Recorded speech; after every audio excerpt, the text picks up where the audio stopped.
Prochain numéro, Varda Étienne. Ça va bien? Très bien, merci. Et toi? Très bien. Bienvenue au prochain numéro. Bien, merci de m'avoir invité. Balado du magazine 7 jours dans lequel on revisite l'ensemble de ta carrière, ta vie professionnelle aussi. Est-ce qu'on voulait savoir d'abord, est-ce que tu te souviens de ta première entrevue dans le magazine ou apparition? Mon Dieu. Je te rappelle que je suis ménopausée, donc c'est quand même déjà me demander ce que j'ai fait il y a 15 minutes. Mais non, on remonte à loin quand même. Là. Attends, je crois que j'ai fait la couverture lorsque j'étais enceinte de mon deuxième enfant, de mon fils Sacha. C'est possible. Est-ce que c'est celle-là qu'on a ici? Est-ce que ça se peut? Oui! Mais ça, c'est ta première couverture. Je crois, oui. Oui. De Et mémoire. donc, Sacha est né en? 2003. 2003, OK. Ta première archive, une entrevue, en tout cas, c'est en 2000. Oh mon Dieu. Oui. Tu y abordais ta récente augmentation mammaire qui t'avait aidé à gagner confiance en toi. Et tu parlais aussi dans l'entrevue que tu étais devenue mère à 19 ans. Oui. On le voit là, sur l'écran, juste ici. Je vais aussi te le passer si tu veux le voir dans tes mains. Celui-là, on l'a version physique. Mais moi, je l'ai version physique tu aussi. Tu l'as, celui-là? Je l'ai version physique aussi. Tu t'en souvenais pas, mais tu l'as au moins à la maison. Oui, exact. Oui. Tu l'avais acheté. Ouais. C'est quand même un moment marquant dans une carrière, quand même, on peut dire, là, faire une entrevue dans un magazine. Je te vois sourire. Ben, c'est-à-dire que j'en parle encore, parce que les augmentations, j'en ai oui, plusieurs. Donc des fois, je me dis, ça, c'est quelle année? Ben, merci de me rafraîchir la mémoire. Oui, mais j'ai toujours 2000. assumé. J'ai toujours assumé. Ah, c'est vrai. Alors, la première était... Ah, oui. Oui, je me rappelle. Et là. Oui, ben c'était l'époque. Les sourcils étaient différents, cette époque-là. Les sourcils étaient différents. Puis j'avais un manicure français, qui est ma préférence. Mais oui. J'avais les ongles carrés. Carrés, je le vois, oui. C'était l'époque, ça aussi. Ah, c'est pas nécessaire. Non, tu peux me le laisser.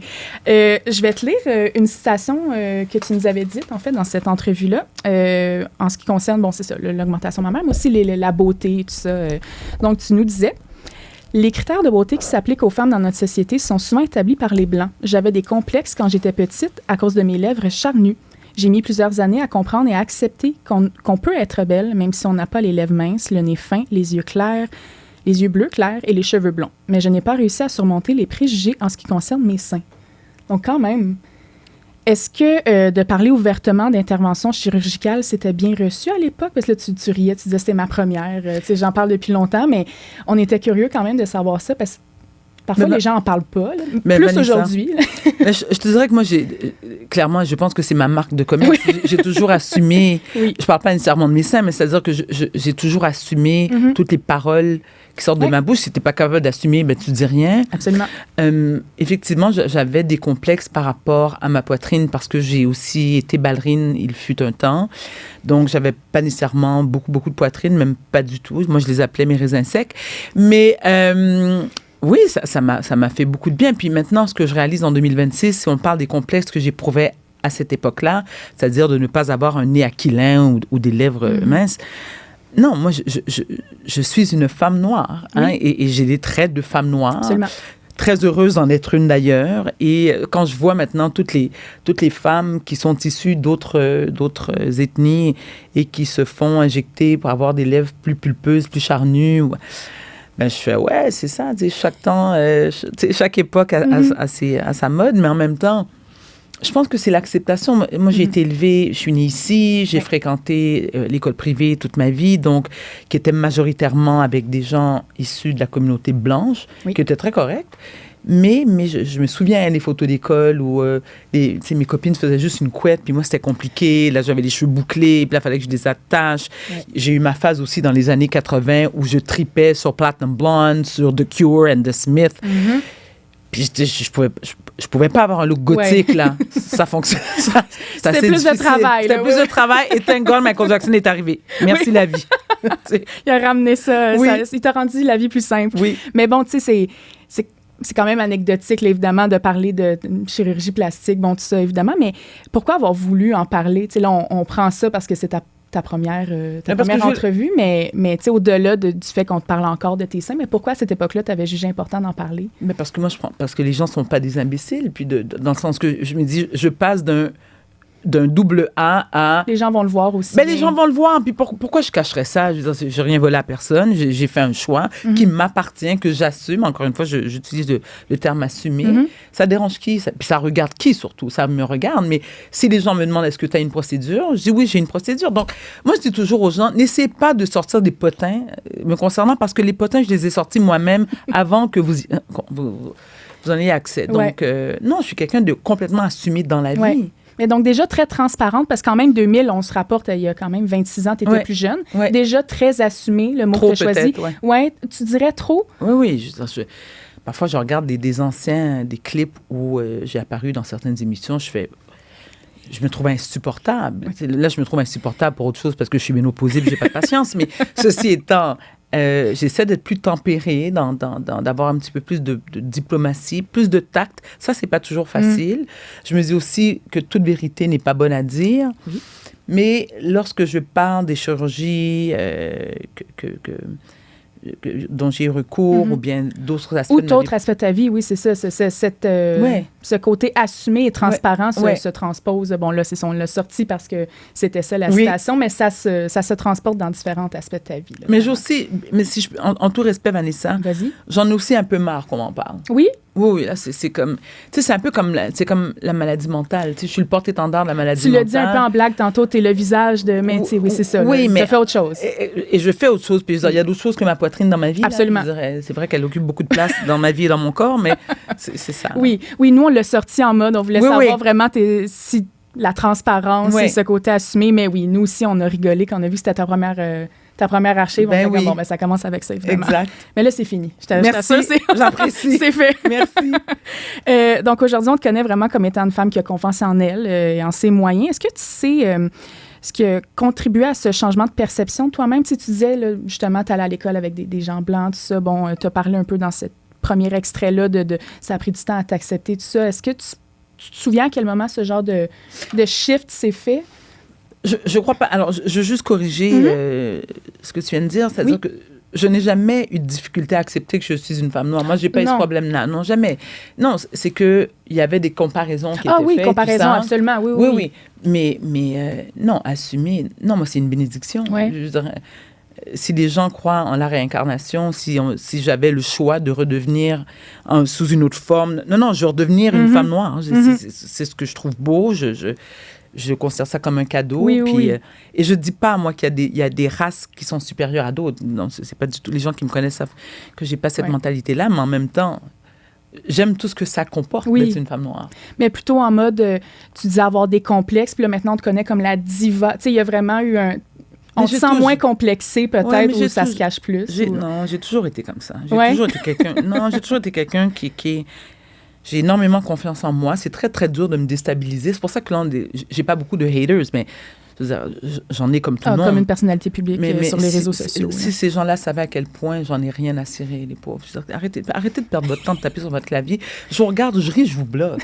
Simplement. C'est tout simplement ça. Mais je ne perds pas de sommeil parce que les gens m'insultent. Moi, les gens qui peuvent m'atteindre sont les gens qui font partie de mon entourage. Si je déçois ma mère, mon père, mes enfants, mes amis proches, oui, ça me dérange. Les gens, le reste, je m'en fous.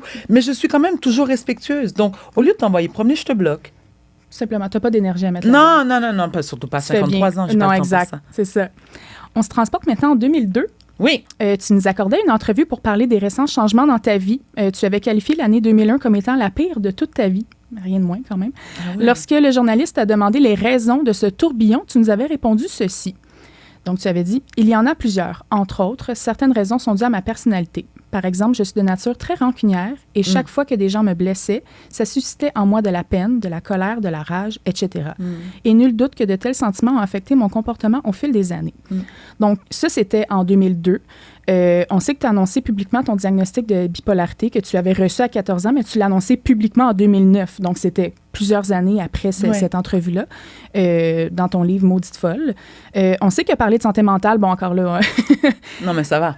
C'est un sujet encore plus tabou à l'époque. Ça l'est encore aujourd'hui, mais ça l'est encore plus dans ce temps-là. Qu'est-ce qui a fait qu'un jour, tu as décidé d'adresser ça publiquement? La bipolarité? Oui. Parce que dans cette entrevue-là, tu me dis... En raison de ma personnalité, tu sais, t'esquives un peu parce qu'à cette époque-là, puis c'était bien ton droit, tu le mentionnais pas, puis c'est bien correct. Mais qu'est-ce qui a fait qu'un jour, tu as dit, bon, là, je vais pas juste dire, c'est ma personnalité, bien, je suis bipolaire. Mais c'est-à-dire que, alors, une autre correction, si tu me permets, Vas-y, Vanessa. ben oui. Moi, j'ai cessé de dire que je suis bipolaire. Parce que ce que je dis, surtout en conférence maintenant, aux gens qui sont concernés ou qui vivent sont aux prises avec ce trouble de santé mentale, on cohabite avec une maladie mentale. Parce qu'être bipolaire ne définit pas uniquement qui je suis. Je suis pas juste bipolaire dans la vie, je suis Varda Étienne, la mère d'eux, la fille d'eux, la collègue d'eux, peu importe. C'est pas un qualificatif. Non, c'est pas mon nom de famille non Absolument. plus. Je veux dire, est-ce que les gens qui sont atteints du cancer pauvre disent bonjour, mon nom est Pierre, je suis cancéreux? Absolument. Non, mais lorsqu'on parle de troubles de santé mentale, on a tendance à se définir par ça. De un, j'ai une personnalité qui a toujours été très excentrique, très exubérante, très assumée. J'ai pas ma langue dans ma poche. Et je crois que lorsqu'on parle de ma personnalité et le mélange des troubles de santé mentale, ça peut faire un mélange assez explosif. Donc, je me suis brouillée avec des gens, mais je suis capable de m'excuser, moi. Et d'ailleurs, je l'ai fait dans mon livre Maudite folle. Il y a des gens que je sais que j'ai offensés, qui ne méritaient pas qu'ils soient traités comme ça. Et je dis toujours que souffrir d'un trouble de santé mentale ne justifie pas et n'excuse pas tout. Absolument. Il faut assumer. Tu peux être en crise de bipolarité, tu frappes quelqu'un avec ta voiture, tu as quand même frapper quelqu'un avec ta voiture. Hein? C'est pas parce que tu trouves un trouble de santé mentale. Ça peut pas tout excuser. Ça peut pas. Effectivement, ça ne peut pas tout excuser.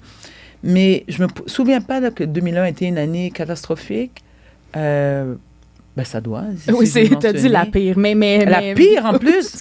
Mais visiblement, l'eau a coulé sur les ponts. Oui, mais je suis toujours aussi rancunière, par contre. Oui. Et ça ne risque pas de changer. Non. Bon, à 53 ans, il y a peu de chances qu'on te change. Non, c'est ça. Mais tu disais, bon, tu t'es brouillée avec des gens. Est-ce qu'il y a quand même de mentionner à cette époque-là que tu étais atteinte, que tu vivais avec la bipolarité? Est-ce que tu as eu peur de perdre des contrats ou des... Tu sais, parce que dans ce métier-là, ça peut quand même... Je connais pas ça, moi, la peur. C'est-à-dire que j'ai peur de certaines choses. Mais je ne peux pas avoir peur lorsque j'assume et que je révèle qui je suis. Qui est toi-même. Des gens qui sont aux prises avec des troubles de santé mentale, il y en a 1 sur 5. Okay? Il y a 1 personne sur 5 qui est aux prises avec un trouble de santé mentale. Moi, ce qui me réjouit lorsque j'ai fait mon coming out, c'est le nombre de personnes qui, encore aujourd'hui, m'écrivent en privé, qui m'accostent dans la rue, qui me disent « Madame Étienne, merci, c'est grâce à vous si j'ai décidé de me prendre en main, d'aller soit les consulter, de me soigner. » Et je ne veux pas avoir de mérite pour ça. Non. Non. Mais en même temps, tu te dis, tu as rendu service à quelqu'un et je ne pouvais... Il fallait à un moment donné que j'explique mes sauts d'humeur, mes absences répétées, mais il fallait que je l'explique. Oui. Et je pense que les gens ont compris ça. Oui. Mais il y en a que ça aurait pu freiner de dire est-ce que ça va m'empêcher d'avoir des... Dans le milieu dans lequel tu... Bien sûr, ça m'empêche d'avoir des contrats. Ouais. Bien sûr, je sais que ça m'empêche d'avoir des contrats. Mais toi, tu n'y as pas pensé avant en disant si je le dis, ça va devenir... Non, je me suis dit si je le dis et que ça me nuit, ben ça, c'est pas mon problème. C'est pas... Oui. C'est pas mon problème. J'étais pas due pour aller faire ce contrat-là. Exactement. Moi, j'ai pas... Ça, c'est... Moi, je compare souvent mes troubles de santé mentale avec la couleur de ma peau. Ce sont deux aspects de ma vie que j'ai pas choisis. Donc, si tu veux m'attaquer, tu peux m'attaquer là. Et là, c'est sûr que je vais être extrêmement... réactive ou... Oui. Ah oui, je préfère ce terme-là. Oui, extrêmement réactive. Mais que tu critiques ma personnalité, ma façon d'animer, mes tenues vestimentaires, mes cheveux, j'en ai vraiment rien à battre. Et je risque de ne pas réagir, je risque de rire. Moi, ça me fait rire parce que je peux pas croire que les gens prennent leur temps à consacrer une énergie. Et à passer des commentaires sur des gens qu'ils ne connaissent pas. Je dis, mais qu'est-ce que change dans ta vie, moi? Je fais partie des 1 milliard de personnes sur cette terre. Change de poste. Ma pauvre chérie, mon pauvre chéri passe à autre chose. Absolument. Et ce rapidement.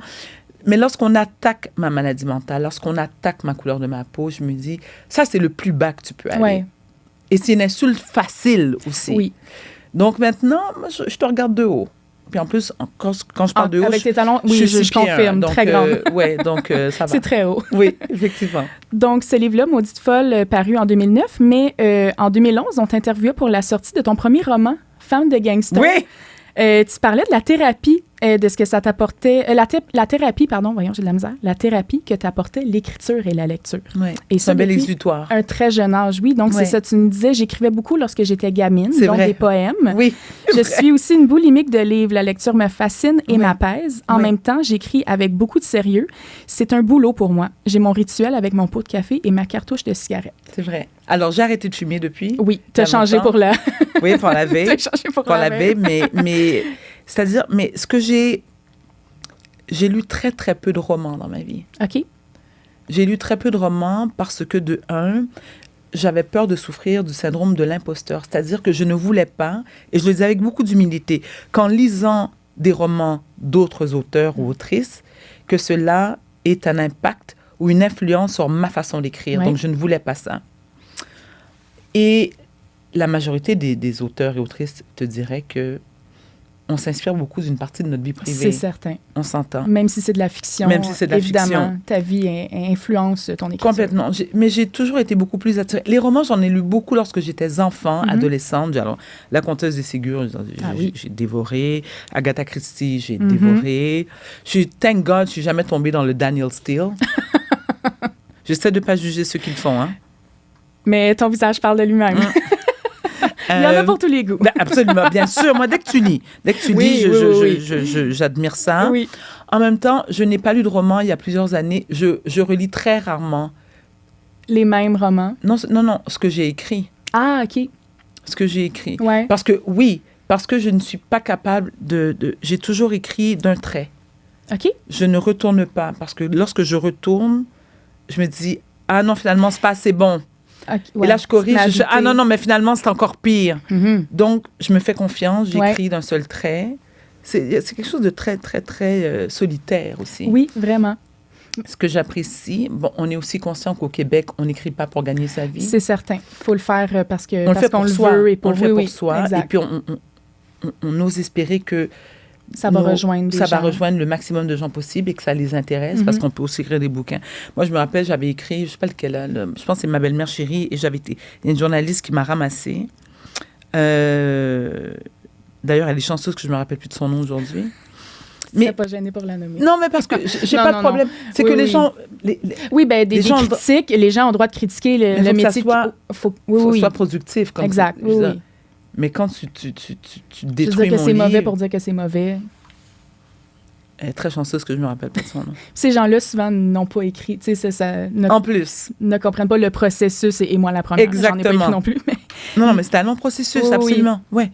Puis on trouvait ça quand même... parce que, bon, c'est ça, il y a eu ce livre-là, il y en a eu plusieurs autres ensuite. Est-ce que tu trouves qu'on parle assez de ce côté-là de toi, l'autrice? Parce que on parle souvent de Varda, l'animatrice, mais est-ce que tu as quand même 5 livres à ton actif? Est-ce que c'est un côté de toi dont on parle pas assez? Mon Dieu, c'est une très bonne question. On ne me l'a jamais posé, cette question-là. Voilà. Bravo, Vanessa. C'est ma collègue Ariane, je lui donne les fleurs. Là. Alors, on donne les fleurs à Ariane. Mais j'y pense pas. Non. Moi, je suis beaucoup moins carriériste que le monde le pense. La vérité, je ne le suis même pas du tout. Je fais des trucs, dépendamment comment je me sens, en telle saison, tel moment de ma vie, telle année où je suis rendue dans mon cheminement. Mais moi, je le sais que je suis autrice. Moi, j'ai pas besoin de crier sur les toits. Ouais. J'ai pas besoin qu'on me lance. Je me lance des fleurs toute seule, ça va. je veux dire. Mais ça a pris des années, c'est 35 ans de thérapie avant d'en arriver là. Puis je suis très contente de...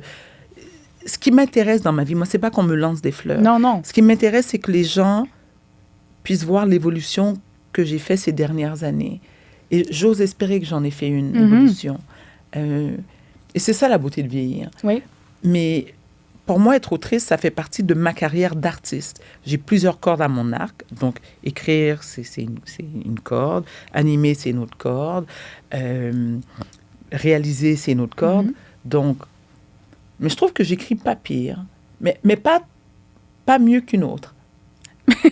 C'est bien dit. Oui. Ben, c'est évidemment, j'imagine que plus c'est un muscle qui se pratique aussi. Bon, évidemment. Mais l'un de mes regrets, alors, je vais poser une question que tu ne m'as pas posée, mais je vais Vas-y, mais oui, mon Dieu. Quel est mon regret?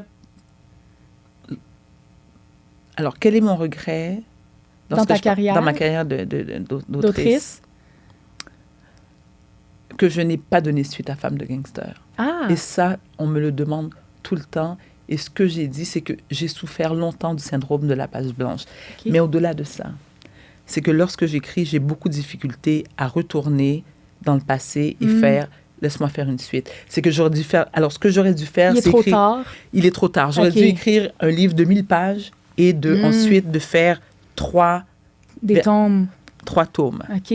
Ben, j'allais demander qu'est-ce qui t'empêche. Tu J'ai- auras encore le temps, mais tu trouves que le temps a trop passé. Et puis, j'ai plus l'intérêt. Je ne saurais pas quoi dire. Non. Mais est-ce que... Est-ce que ça pourrait être une autre histoire? Parce que là, tu as sorti un livre de cuisine, mais c'est pas de la fiction. C'est pas... Est-ce que... C'est pas la même chose. Non, Et puis c'est ça. Mais je n'ai plus la patience que Non. j'avais il y a 15-20 ans. Je l'ai plus. Non. Puis mes Ouais. intérêts ont changé aussi. Aussi. Et ouais. j'ai changé aussi. Oui. Ouais. Ben justement, dans la même article, dans nos archives, on lisait, tu as même déjà pensé à écrire une série télé. Oui. Est-ce que c'est toujours dans les plans ou ça Oui. aussi, c'est du temps aussi? Là? Mais ça s'en c'est- vient. Oui? Oui. OK. Est-ce que tu en as déjà parlé? Non, je ne donnerai pas de scoop. Non, mais est-ce que tu l'as déjà dit, ça, publiquement? Moi, j'étais pas au courant. Non. Oui, bon, ben, Mais toi, c'en t'es est un scoop. t'es hâte de me soutirer des informations privées. Non, Ouais. mais tu l'avais dit. Ouais. Fait que c'est un rêve que tu réalises parce que Oui. visiblement, ça fait une vingtaine d'années que tu Oui. planches. Et sans rien soutirer, Rien. est-ce que Non. tu es à quelle étape? Vanessa? Rien? Non. J'aurais essayé, la gang. Oui, J'aurais et essayé. ça, comme toute bonne journaliste, j'admire ça. Vraiment. Mais je n'irai pas plus loin, je te respecte. Mais- Quand tu seras prête à nous le dire, tu reviendras nous Mais voir. tu sais quoi, ce que je vais te promettre, parce que je suis quelqu'un de loyal dans la vie. Quand je vais être prête, je te promets que tu vas être la première à le savoir. Génial, je Ça, l'apprécie. je te le promets. Tu reviendras nous voir. Avec plaisir. On se transporte, on fait un grand saut dans le temps, là, en 2020. C'est récent. Oui, très récent. On te rencontrait pour une entrevue thématique, les 7 vérités. Tu y disais, entre autres, que la loyauté en amitié était très importante pour toi. Je te lis la citation exacte. Tu disais, « J'ai les mêmes amis depuis 35 ans. Je suis loyale et toujours disponible pour elles, quel que soit le jour et l'heure. Je vais les défendre jusqu'à ma mort. J'ai vécu des expériences à travers lesquelles mes amis m'ont prouvé qu'elles étaient présentes beau temps, mauvais temps. Dans les dernières années, on trouvait ça quand même comique, mais on parle beaucoup de ta vie de célibataire, de ta dating life. Oui. Mais est-ce que tu trouves qu'on parle pas assez de l'importance de l'amitié dans les entrevues, que ce soit avec toi ou avec d'autres? Là, mais- Alors, je trouve ça intéressant qu'on aborde ce sujet-là parce que j'ai fait un très, très grand ménage, moi, ces dernières années. J'ai fait un ménage parce que les gens évoluent. C'est sûr. Et parfois, on partage des parcours avec des gens et on se rend compte que on ne va plus dans la même direction. Mais la beauté de vieillir, c'est qu'on n'aborde plus et on ne réagit plus de la même façon qu'il y a 20 ou 25 ans. Mhm. C'est-à-dire que maintenant, je suis capable de dire à quelqu'un, nos chemins se séparent là. Mm. Je ne t'en veux pas. Merci pour Merci. tout ce qui est surtout, derrière. merci. Mhm. Surtout, merci parce que tu as beaucoup contribué Ouais. à la personne que je suis. Et je dis souvent aussi, alors j'ai une philosophie qui va comme ci. Les gens sont dans notre vie pour une raison, pour une saison ou pour une leçon. Très bien dit. Lorsqu'on comprend ça et qu'on accepte ça, Mhm. lorsqu'une amitié se termine, on ne l'aperçoit plus de la même façon. Ce n'est plus un échec, c'est une leçon. Mm. Moi, je suis très à l'aise avec ça. Ouais. Je deviens de plus en plus solitaire, OK. mais et aussi beaucoup plus méfiante. OK. Et lorsque je parle de méfiance, c'est-à-dire que plus ton cercle est restreint, Mhm. plus tu contrôles le narratif. Donc, lorsque tu te confies sur quelque chose de privé et que l'information, Oui. c'est brute, tu peux savoir exactement qui a parlé. C'est, j'imagine, exacerbé aussi du fait que tu es une personnalité publique. Là. Bon, j'imagine ce propos-là vaut aussi pour les gens qui ne sont pas dans la sphère publique, Absolument. mais d'autant plus quand... Oui. Et j'ai fait des tests. Et c'est en faisant des tests Ah, tu dis avec des mauvaises certaines- pistes et... et j'ai Mm. fait... Et je peux pas, je n'accepte pas ça. Non. Parce que, comme je l'ai dit, je n'accepte pas la trahison. Ouais. C'est la pire chose qu'on peut faire à quelqu'un. Ouais. Et que ce soit sur le plan amoureux, et moi, j'ai déjà trahi sur le plan amoureux. Et je le regrette sincèrement. Mhm. Mais en même temps, les actions, sans nécessairement les excuser, elles Il y ont des avait un raisons. contexte Il y a un ou- contexte, il y a ouais. des raisons. Donc, et puis mon célibat, encore une fois, au cas qu'il y ait une question qui s'en vient là-dessus, c'est... J'en ai un peu marre d'en parler. Aussi, ben, c'est Mais- pour ça on se disait... J'en ai un peu marre d'en parler, mais peut-être pas pour... J'en ai marre d'en parler parce que c'est comme si que ce n'est pas le focus de ma vie. Je ne vais pas me coucher le soir en disant « je suis célibataire ». Non, C'est aussi pas de nos affaires. Est-ce que tu dirais ça d'une certaine façon? C'est correct, c'est rigolo Oui, parfois c'est d'en rigolo, parler, mais je veux oui. dire, en quoi ça... Mais Le attends, public n'a pas besoin d'être au courant de chacune des étapes. ça, je suis d'accord. Mais en même temps, Vanessa, je te dirais, le public, quand tu décides de partager C'est certains sûr. aspects privés, ben, c'est à toi de te fermer ta bouche avant. Mhm. Tu sais, je veux dire, t'ouvres une porte. C'est Moi, sûr. des fois, j'ai ouvert des portes de garage. Tu comprends? J'aurais pu simplement ouvrir une fenêtre. Une fente, là, C'est oui, une oui. fente, voilà. mais en même temps, je suis pas sûre que ma vie amoureuse intéresse tant de gens Mm. que ça. Donc, Ouais. et maintenant, je suis encore célibataire Mhm. et ça me convient parfaitement. Parce que ma vie est aussi comblée par un paquet de choses. Ouais, il y a autre chose. Oui, et j'aime beaucoup ça, dormir seul dans mon lit-king. Ah oui. Ça, ouais, j'aille pas ça. Message passé. L'espace, ça prend de l'espace. Oui. Mais on rigolait, tu as fait l'analogie de la porte de garage qui est quand même très bonne, Oui. mais on voulait savoir justement, est-ce que tu trouves qu'il y a un moment dans ta vie où tu trouverais trop sur ta vie intime, que ce soit intime, Sûrement. couple, santé, etc. Ben, santé. Ben, santé mentale, tu sais, Oui, je veux oui. dire, tout ce qui... Oui, des trucs plus personnels. mais je pense que les gens qui m'apprécient, ça fait partie de l'une des raisons. Tu sais, genre, exemple, là, je veux dire, c'est un chiffre, mais peu importe. Moi, j'ai 116 000 personnes qui me suivent sur les réseaux, sur Instagram. Facebook, je trouve ça trop violent. Je vais pas. TikTok, je comprends pas. Puis ça demande beaucoup d'ouvrage, hein, de C'est temps et beaucoup de d'énergie temps. Oh. à consacrer aux différentes Oui. plateformes. Ceci étant, je pense que j'ai le type de personnalité, soit les gens m'aiment beaucoup, soit ils sont pas capables de me piffer. Mhm. Ça, je l'accepte. Si tu m'aimes beaucoup, alors les gens s'attendent que je partage. Et puis, j'aime bien... Au Québec, la célébrité, hein, ce n'est pas le même... Ce n'est pas le même type de célébrité qu'on va retrouver chez les Américains, Ah chez oui, les c'est Européens. souvent ce qu'on dit, que les gens sont beaucoup plus faciles d'approche, Oui, puis gentils. parce que les gens sont respectueux. Exact, les gens c'est sont... ça. On n'a pas ça, nous, chez nous, pas le star system, mais Les paparazzis. Les paparazzis. Tout ça, oui, oui. Et je me souviens même à l'époque où j'accordais des entrevues, où j'allais interviewer, des stars hollywoodiennes. Oui, oui.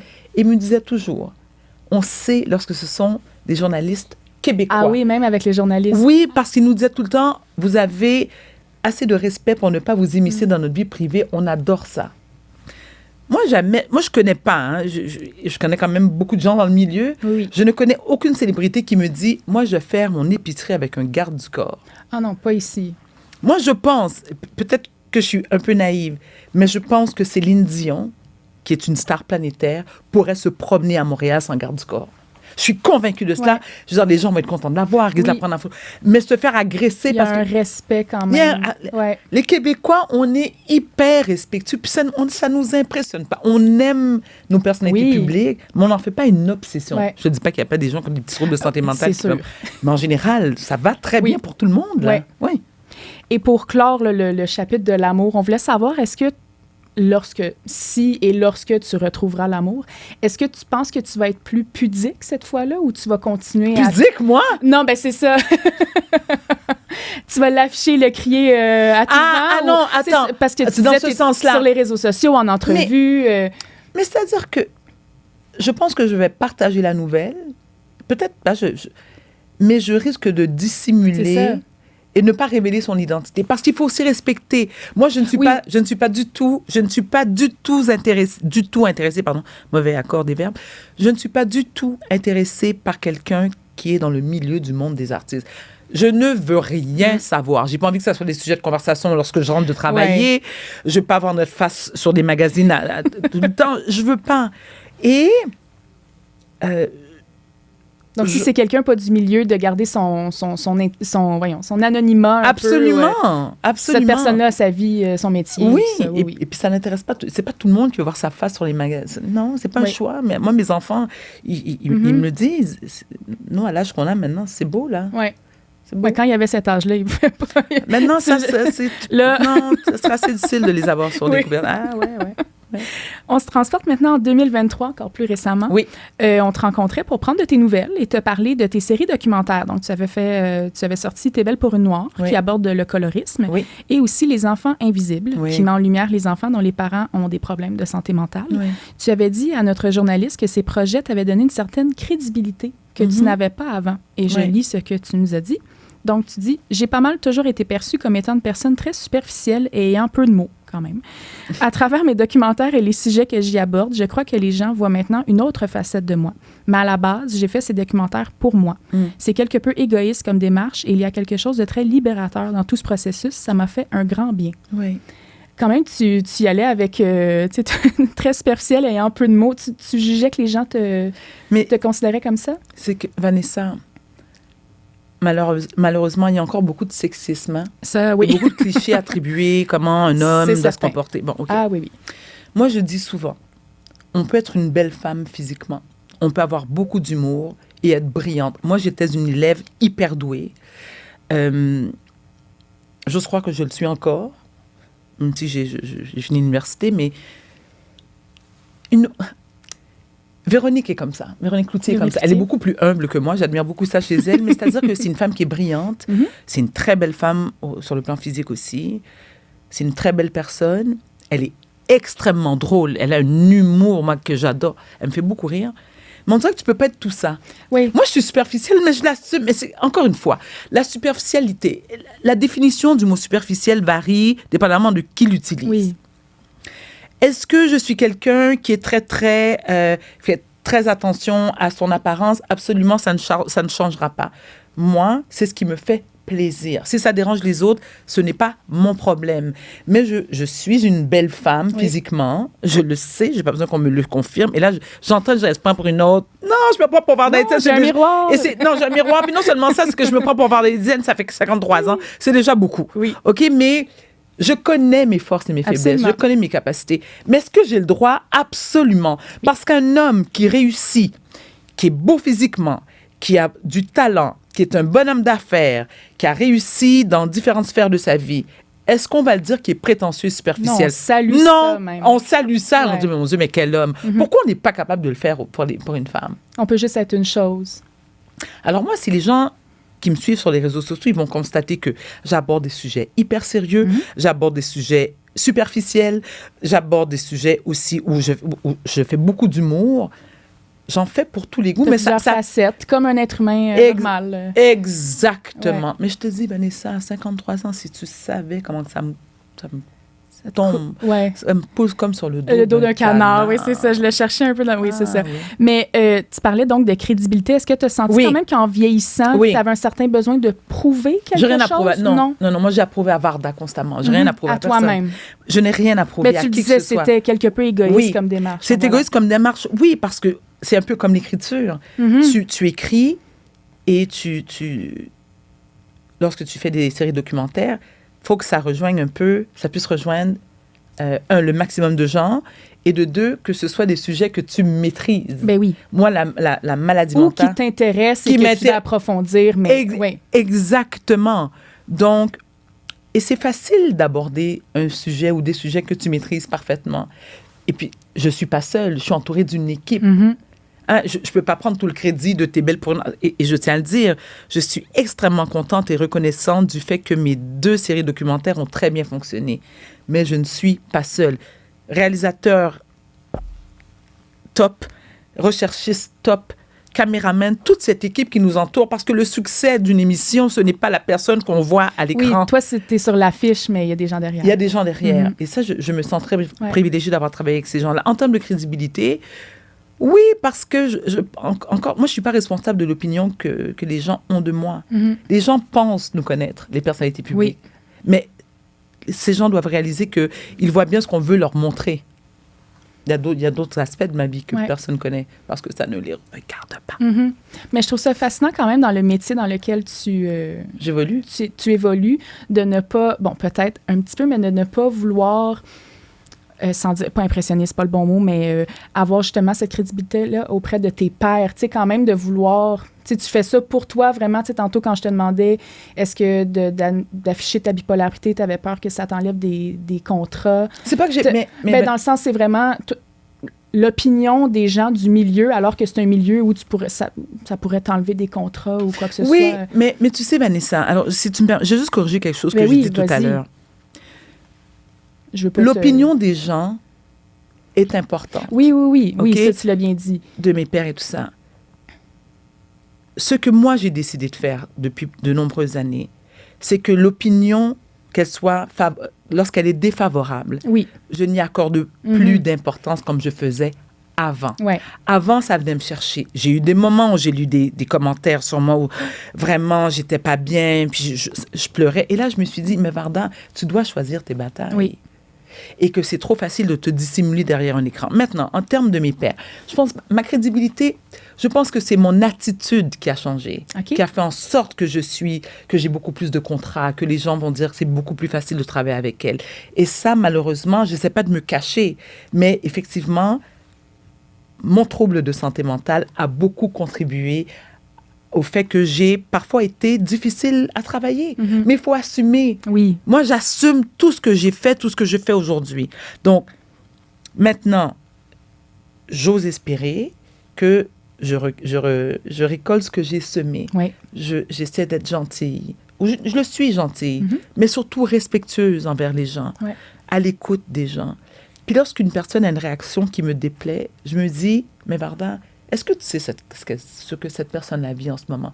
Peut-être qu'elle passe à travers un divorce, parce qu'elle vit des épreuves qui font en sorte qu'elle est désagréable. Et je me dis, la prochaine fois que je vais voir cette personne-là, peut-être que ça va changer. Et c'est arrivé à maintes reprises. Comme on disait tantôt, il y a un contexte, il y a un... On a le jugement facile. Oui. On se transporte maintenant en 2025. Oui. Donc là, on est très récemment. Oui. On te rencontrait pour parler de ton livre de recettes. Là, corrige-moi pour bien le dire, Femme Pho. Femme. Pho. Je pense Excellent. à pho comme en vietnamien. Oui, comme la soupe.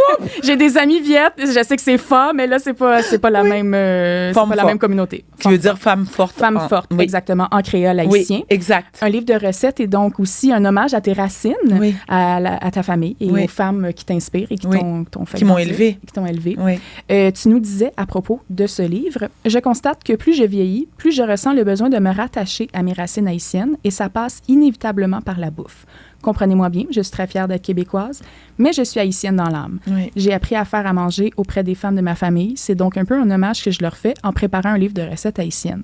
On voulait savoir comment tu avais décidé de rendre hommage à ces femmes-là par le biais des recettes. Tu aurais pu faire un roman, un livre. Alors, oui, effectivement.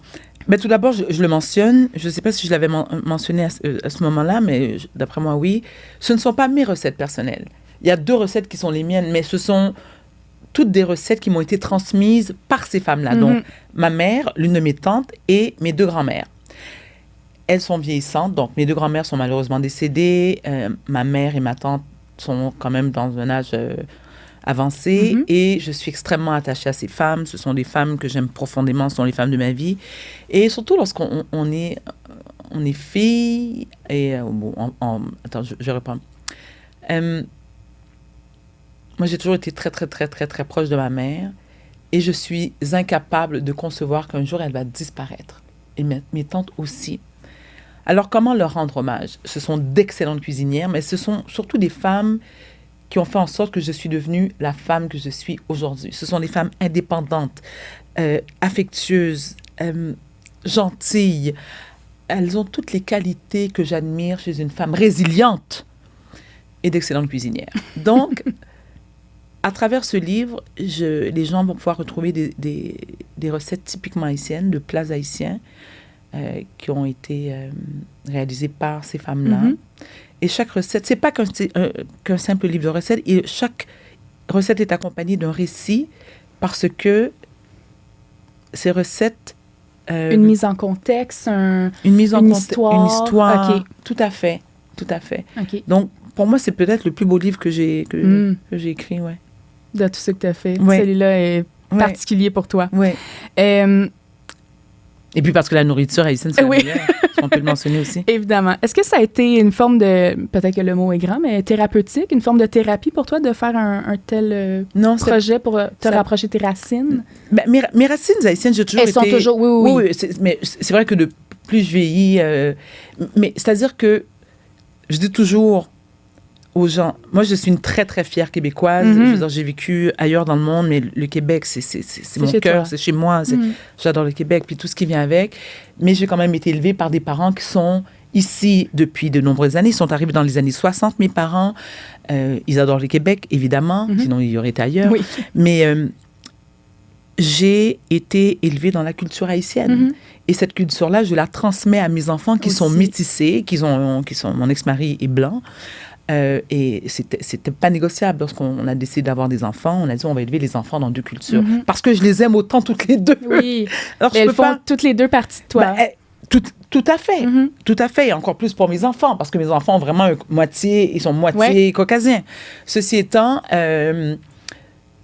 je me rappelle plus de la question. Voilà. Si c'était une forme de thérapie, mais tu disais Non, que c'est pas, c'est pas une thérapie. C'était pas exutoire. Non, c'est un hommage. C'est un hommage. C'est un hommage. C'est un hommage. Ouais. C'est complètement. Non, on n'est pas dans la thérapie du tout. On est vraiment dans l'hommage. Rendre hommage à des femmes. Moi, je suis très, très, très. Girls. Moi, les femmes, j'adore les femmes. Je les respecte. Je suis très contente d'en être. J'ai pas d'attirance envers elles, mais peu importe. Ceci étant, c'est un hommage c'est aussi ma culture, la culture haïtienne. Absolument. Et j'en suis très, très fière. Et je dis toujours, lorsque les gens parlent contre Haïti, je pense ça très personnel, j'ai l'impression qu'on parle contre un de mes enfants. Je peux devenir très méchante parce qu'ils ne connaissent pas l'histoire de ce pays qui est magnifique et toute la contribution qu'Haïti a offert à de nombreux pays, a offert asile à un paquet de pays. C'est magnifique.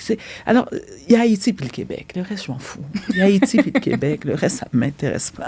Mais on ressent toute cette belle fierté. Ah, vraiment. Que tu le portes. On le sent que c'est vrai. On voulait savoir, avant de te laisser, on a fait un saut dans le passé, mais ce qui s'en vient pour toi en 2026. Donc là, tes livres sont toujours disponibles. Oui. Indéfendable? Indéfendable, alors, je ne suis pas revenue. OK. Mais pour le moment. Peux-tu le dire dans le micro? Oui, bien sûr. Alors, Indéfendable, je ne suis pas revenue, mais je vais te dire quelque chose.